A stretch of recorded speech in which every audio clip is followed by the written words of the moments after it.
خیلی وقتی وارد مسجد شدیم نمی قوم کلان منم راضی نیستم دادرای عزیز که پیش من خیزین قسم به نام خدا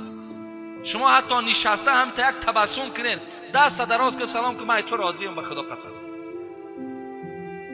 ولی وقتی همون قوم خیستن راه دادن خیلی راه بود وقتی آمدیم هم خیلی میکروفون گرفت هم داملا زمین در پرد گفت ما ملا نیستیم گفت بر آمده بر چی در اینجا ملا نیست گفت از کولاب خیسته یک کسی دیگر آورده ما ملال نشدیم قسم به نام خدا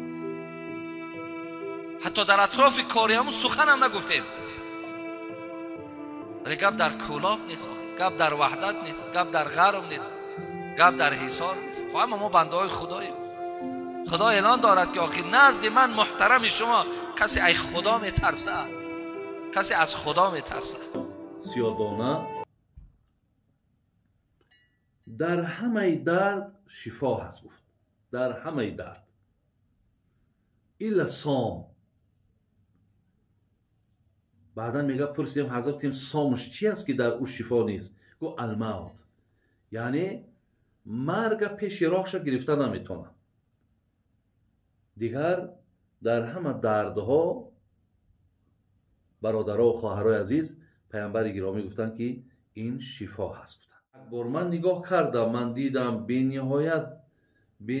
در گرد دردهای زیاده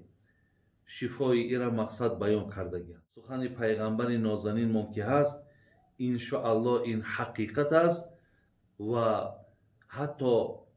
مردم پاکستان هم خواندن امروز در مقابل همین درد کرونویروس یا که کووید 19 همین حبت و سودا را با عسل یعنی سیادانه را با عسل توصیه میتن که در مقابل میگد همون ویروس هم همین حبت و سودا یا سیادانه ایستادگری کرده میتونست است